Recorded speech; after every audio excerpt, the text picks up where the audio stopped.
This is the American strategy.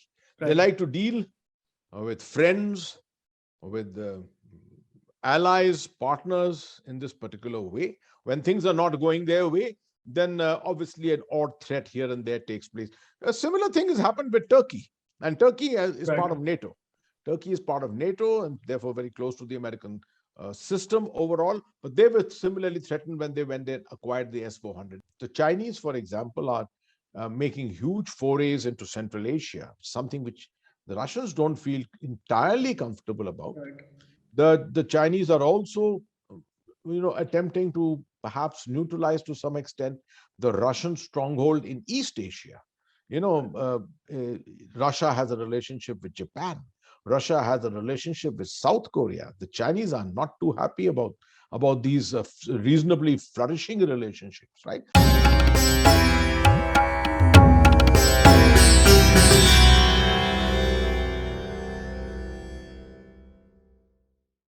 A very good evening, viewers. My name is Sharan Sethi, and I'm your host for this current affairs show. And you're watching Citti Media.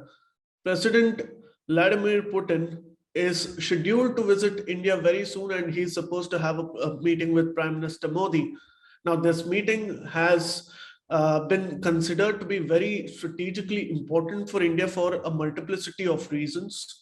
Now, to discuss those reasons and its imperatives for India and Russia's relations, the bilateral relations, we have with us today the gentle giant of the Indian Army, Lieutenant General Syed Ata Hasnain ji. General Hasnain, it's a pleasure and an honor to have you back on our channel once again. Namaste, and I hope you're doing well. Namaskar, Jai Hind. Absolutely, and look forward to this discussion. Right. It's always an honor and a privilege to host you for discussions. And of course, today we are talking about Russia. But in the last 2, 3 years, of course, India's interest and inclination, and especially since the Afghan visit, has somehow changed. But with President Putin scheduled to visit India, what does this mean for the bilateral ties, especially beyond the point of what term we use in strategic affairs called a special privileged strategic partnership, especially with Russia? Well, firstly, the term special privileged strategic partnership, I think, is an excellent terminology to actually label this relationship, because it's been a relationship which has lasted long and has not been subjected to the typical ups and downs which take place in foreign relations. Right. It has stood the test of time, even after the Cold War, and there may have been a bit of a bit of a, not really a problem, but a challenge sometimes, say around 2012, 13, 14 or so, when issues were coming up about India's emerging strategic partnership with the United States. We were getting into problems on the LAC or with the China and things like that. So that's the time, and a little bit, the Russians were also a little concerned suddenly about India's change of stance, Right. looking westwards much more. But notwithstanding that, this relationship has withstood the test of time. And I think President Putin is coming to India at a very opportune moment. No doubt Right. it's a part of the annual summit, which was agreed upon 20 years ago during the time of Prime Minister Atal Bihari Vajpayee, that every year there will be a annual review of the relationship and how it is going. Last we had our meeting in 2019, last year 2020. Unfortunately, the meeting could not take place Right. because of COVID conditions. But now, with the improvement in the pandemic situation, the Russian president is coming here. Right. And I think the symbolism is very important. He's coming on the 6th of December. That's 10 days before the 16th of December, which is a very important date in our history. 50th anniversary of the creation of Bangladesh, 50th anniversary of the surrender of the Pakistan armed forces at Dhaka, Maidan Race Course, if you remember. So I think all this is coming to a head at a very important time. And lastly, with the events which have taken place in Afghanistan and the manner, in the racing way in which these events have gone on, the Russians have been one country, definitely, which has been quite stable at looking at Afghanistan through this last 3-month period. And there has been a fair convergence between India and Russia on the manner in which Afghanistan needs to be handled in the near future. Right. And contrary to popular belief, what people say is that Russia has actually shed its quote unquote neutrality policy, especially if we were to review their stance on the abrogation of Article 370 and expediting weapons to India, especially at the time of a border tension with China. So, does this go beyond mere symbolism as well? I think the Russian commitment to India goes deep and is very strong. Right. And therefore, it is not easy that you'll find it that easily Russia will let go India's hand at times when India is moving through a challenging period. Now, let's take these instances. Exactly what's happened on the LAC, the Sino-Indian border. Right. And the Russians have been seen to expedite the S-400, the supply of the S-400 systems to India. Just to remind our audience, uh, 5 systems, 5 regiments worth, or 5 squadrons worth, since it's going to the Air Force, of S-400 systems are being bought by India or have been bought by India at a cost of almost $5 billion, 39,000 crores to be precise. Right. And besides that, these are to be supplied over a period of time. It takes time to obviously manufacture these systems and provide them. Simultaneously, these systems were also being provided to China, and China has already received them. But the full consignment has still not reached them either. And the flow of the equipment to Beijing was slowed down to a very great extent. And the flow to India, well, it was not really expedited to such a great extent, but at least it was kept on track, and which Right. just shows, symbolically perhaps shows, that the Russians were concerned that India must not be without its military capability at a time when there's a very serious standoff taking place on its Right. northern borders. As far as Article 370 abrogation is concerned, well, Russia has been traditionally supporting India on Jammu and Kashmir for a fairly long time, although it's played its role very maturely. If you Okay. remember, in 1965, it was Russia which brokered the talks at the Tashkent Right. between India and Pakistan. It led to, well, exchange and return of territory, etc. In 1971, the Indo-Soviet Treaty was something which reinforced India's confidence and capability to undertake its operations against the Pakistan armed forces in East Pakistan, and also sustain the pressure. It could hold on because of the kind of pressure that was coming on India from the United Right. States. And we still remember how the Kissinger or Nixon-Kissinger relationship duo were coercing India at that particular time, the movement of the USS Enterprise into the Bay of Bengal and Right. things like that, and we could hold on. So psychologically, the Russians have supported us very, very greatly. So when the abrogation of Article 370, or the amendment really took place in 2019, the Russians came on board to support that. Yes, they support Right. this, and they went public on it. But at the same time, they have also continued to maintain their stance that they would like to see a resolution to the issue bilaterally between India and Pakistan under the spirit of the Shimla Agreement, which Right. is a very mature way of expressing publicly the manner in which Russia looks at the whole issue of Jammu and Kashmir. Right.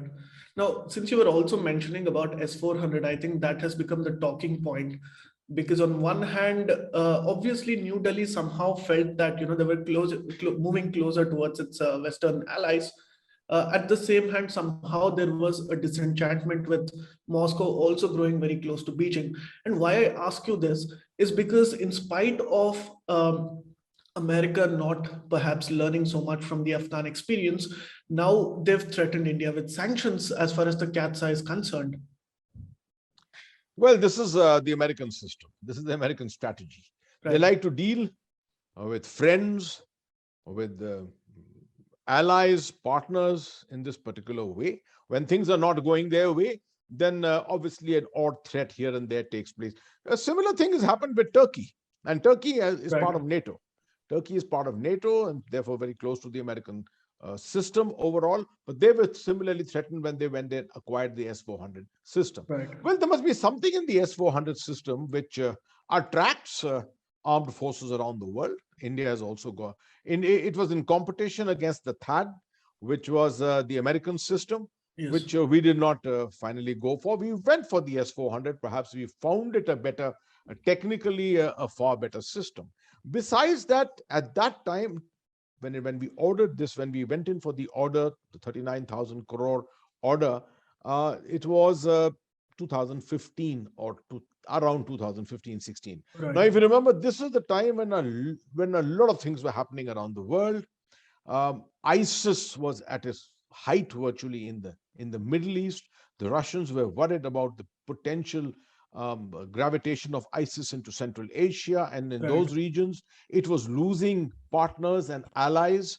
And the problem in Ukraine was going on very much at that Right. time, and there were signs that India was pulling out in the sense, well, the kind of transformational relationship which existed earlier was perhaps diluting to some extent, because there were Right. greater signs of India-US relations, particularly looking at the Indo-Pacific, Barack Obama's visit to India at that particular time. A lot of things had happened, and everyone was reading that India and the United States were coming very close to each other, becoming strategic partners, and things like that. The Russians were worried. I went to Moscow, I remember, sometime around that time, and I did learn informally many times that the Russian leadership, the Russian state, was a little disappointed that India had forgotten uh, its old relationship with Russia Right. and was now making overtures towards the United States. Well, these were not really threats; these were just expressions of Right. slight disappointment, nothing more than that. India at that time felt it was very important that this relationship must remain on an even keel. It was very important because the United States had not proven to be such a reliable partner around the world. It's a proven thing. Right. And the Russians, sorry, to an extent, the Russians to a great extent had proven to be far better friends and partners. And therefore, it was important for India to remain close to Russia. One of the factors which came into this whole S-400 deal was this particular aspect. $5 billion is not a small amount of money. The Russian defense industry is very important. It sustains the Russian economy to a great extent. And therefore, this route, the defense industry route, is often used by countries to remain, sort of linked with Russia in a strategic way. That's how India exactly did it. Now, as far as CAATSA is concerned, countering American allies, um, America's adversaries, sorry, countering America's adversaries through Sanctions Act. Yeah. Yeah. Now, what does it really mean? It means that the Americans will impose sanctions on any country which does not meet, their actions don't meet the security considerations of the United States. Right. So by India, by seeking the S-400, willing to pay 39,000 crore rupees, $5 billion for it, has apparently, perceptionally, compromised the security of the United States, and therefore it is a candidate for imposing these sanctions. That's exactly what this whole idea is about. Now, this has actually become more of you can say, a question of brinkmanship, where this issue comes up every other day, every other time, reminding India about the Indo-US commitment together, the Quad, the Indo-Pacific, relationship, the 2+2 relationship, which is an ongoing feature at the moment, a very important part of the strategic partnership. So Right. I think it's just brinkmanship. That's what I do believe. Right. I don't think I think India has a far greater importance to the United States today than to be a partner who can be threatened so easily simply on the question of buying arms or weapons from another country. Right. Right? The United States will take it up to a point and keep threatening on this I don't think they can really implement sanctions on Right. India to that extent. Yeah, because that's exactly the point that I was assuming, right? Because if it was 20 years ago, probably imposing sanctions would have been a much more realistic dream for America to do. But at this point, I don't think they can really afford to do that because India does seem to be a very strategic partner to the Americans. Well, not only in pure military security terms, but also in economic terms. Right, And also look at the fact that we are the two largest democracies actually of the world, really saying, and there's a total convergence of interests as far as democracy is concerned, as far as diversity is concerned, almost secular, diverse kind of philosophy that both the countries follow. Where will the United States get a right, partner other than India who follows almost all the principles that the United States exists for? correct. And therefore, to put sanctions against a country of that type, a country with a population base that big, potential which is huge, and an economy which is, well, at the moment, maybe 2 to $2.5 trillion at the moment, but with the potential of increasing to 5 trillion in the very near future, and probably going up to $10 trillion. You don't Right. start, uh, you don't start putting sanctions on countries of that kind Right. simply to stop them from buying $5 billion worth of anti-air defense equipment, right? Right. General Hassan, do you think New Delhi has a sense of a worrying concern that the Sino-Russian ties are getting much more closer because this has somehow become a worry for India, if I'm not mistaken? See, when we dig deeper into this, on the periphery, it seems that Russia and China are very close to each other strategically, etc. But Right. otherwise, if you really look at it, recently you had the Russia-India-China summit, the foreign ministers summit, which was organized and chaired by India. The next one is going to be by China. Um, this is the 18th such summit which has taken place. So India is very much an important element of the triad of Russia, China, India. Right. Uh, Reading too much into Russian direct support to China on the issue of the border, on the issue of the estrangement between China and India may not be entirely right. I think that the Russians are also concerned about the very ambitious way in which China is moving forward.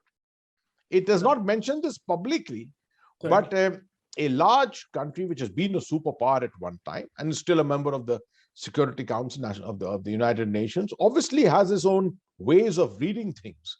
And they know that the Chinese, for example, are making huge forays into Central Asia, something which the Russians don't feel entirely comfortable about.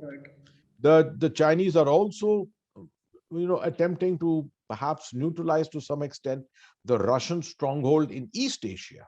You know, Russia has a relationship with Japan. Russia has a relationship with South Korea. The Chinese are not too happy about these reasonably flourishing relationships, right? Right. So, and the end of it is multilateralism. It's all multilateralism, something which India also believes in. The Russians equally believe in it. But the Chinese obviously would like to keep the Russians as their own, sort of a large, huge country in the world, which is entirely on the Chinese side, seen to be a strategic partner. That is the kind of relationship that the Chinese would want. But the Russians are not comfortable with that at all. They accord India a certain strategic importance, which is why they are with us so often and for so long. They understand that India's geostrategic location on the Indian Ocean region, particularly, is of great importance to the world. Our potential is huge, just like the Americans see it. So do the Russians. Uh, a $2 trillion economy, which will ultimately become a $10 trillion economy sometime in the foreseeable future. This is the kind of thing that they are looking at. Right. The North-South corridor, which is possibly going to get activated for India, hopefully in the near future sometime with the development of the Chabahar port. Then you will Right. find most of India's goods actually going into parts of East Europe, going into Russia, going to Central Asia through this particular route and not through so much through the sea route going through the Mediterranean and the longer maneuver across the Baltics. So all this is huge potential. And Russia, I think, is got its memory in the right place, in the sense it knows that it lost out in the Cold War. It lost out primarily because of economics. And it cannot afford to stay behind on economics. It's a part of BRICS very much. It's a part of many other organizations in which India and Russia are together. The SCO, for example, we are together in it. BRICS, India, China, Russia are again together in that. So all these organizations, we are together actually. And the Russians would therefore always want to see an equidistant relationship that it exists between them and China and India. Right. If I'm paraphrasing you correctly, you mean to say that there are areas of convergences where Russia and India could perhaps see eye to eye on the Chinese aggression, for example? Well, as I said earlier, the trust factor is one. I'm not sure how much the Russians are actually trusting the Chinese. Right. This use of wolf warrior diplomacy, etc., which the Chinese have resorted to, the unnecessary aggression starting from the ASEAN country, rather in South China Sea, in the periphery of the South China Sea, that is the ASEAN region, in the East Asian region. All this is not entirely in the interest of Russia. So Right. obviously, there is a convergence between India and Russia on that. Similarly, Afghanistan, I would say, while on the face of it, Russia would work with Pakistan and China, knowing fully well that the Pakistanis have got a stronghold there and the Chinese are partners of the Pakistanis. The Russians would therefore like to have an even keel with, as far as their relationship is concerned there, to ensure that the possibility of move of radicalism, terror networks, drug circuits, etc., don't move all into Central Asia, because that's the soft underbelly of Russia, so to say. So this is another area, and they know that India is one country which can neutralize this influence which China and Pakistan both are exercising in a big way in Afghanistan at the moment. Any country can play a major role here. It is India, conjunction with Iran, perhaps, and some of the other Central Asian countries. So there is huge convergence. There is huge convergence of our interests together, as against the manner in which the Chinese are actually looking at India. Right. General Hasnain, let me ask you my last question. How different is Putin's visit this time as compared to the earlier ones? What are the differences and what are the strategic implications this time? For one, I think the first thing which comes to mind immediately is that the world is undergoing a reset. A global reset is underway post the pandemic. We haven't really come to post-pandemic period as such, but we are looking at perhaps the pandemic ending, hopefully, with the new variant possibly not being as lethal as what was expected to be. With that in mind, this is going to be a slow process.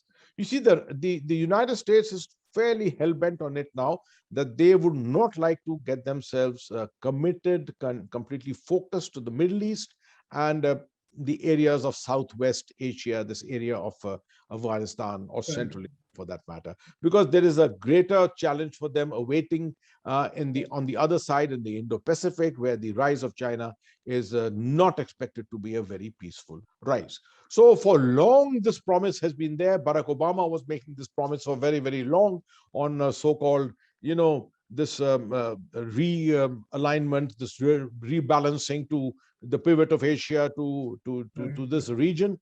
But he had been prevented, or America had been prevented primarily from doing that because of the challenges in the Middle East, which had come up, particularly at the time of the rise of the ISIS, the Syrian civil war, the problems which were taking place in Yemen, the Iran-Saudi standoff. Now, all that hasn't finished. Some of it is very much there, but a serious attempt to balance out and stabilize that region is taking place. And hopefully, the Americans will be able to shift focus to the Indo-Pacific. So while that is happening, there is a reset taking place. That it is not clear as to how this reset will finally end. Is it going to end in absolute black and white lines to say there are nations who are in this group and the other nations who are in the other group? 2 years ago, it was emerging that there was a northern kind of an alliance. It was starting from the east. It was Malaysia, China, Russia, Iran, Turkey, Pakistan. Right. This was what was emerging. If you remember, the southern one was considered to be the United States, Israel, Saudi Arabia, India, perhaps Indonesia coming into that. It was not very certain of that at that particular time. But this was what was being considered. Now, this is all in a bit of a mix-up at the moment. We cannot say as to how this thing will happen, how the alignments really will take place, what the spheres of influence will be. But obviously, there's at the moment a huge rush to stabilize Afghanistan. The United States, despite its absence from the Afghanistan conflict as zone as such, is attempting also in its own way to stabilize that. All this is going to have play a major role in the future stability of the world and of this particular region. So therefore, Mr. Putin is coming to India at a very crucial time, I think, Right. when the Chinese threat against us, the uncertain situation in Afghanistan is at the same time on.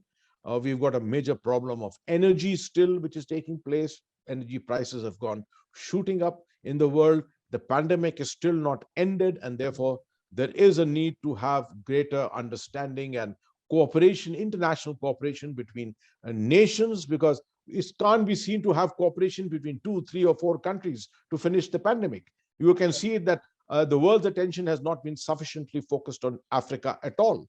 And therefore, that could be the problem in the future. So how is this international cooperation going to really take place, and what role will Russia and India in particular play in this? How India's multilateralism will be seen by Russia? Will it consider it? How will it consider it as a threat to itself? Does it wish to have a relationship going back to what it was in 1970, 71, 72 onwards? Where is the relationship today? That is all up for discussion. I think it's a very, very opportune time, symbolically too, as I explained right in the beginning. And I think there's going to be a fair outcome from this visit. Right. So thank you so much for joining us. It's always a pleasure talking to you. And of course, before I conclude, once again, my pranams to you for the seva and the sacrifice that you've done to this country. Thank you so much, and Jai Hind to you. Jai Hind, sir. Please remember to subscribe to us and switch on the notifications for this channel. For our other social media links, more content, and to support our work, please visit CAATSA.net. Dhanyavad. Namaskar.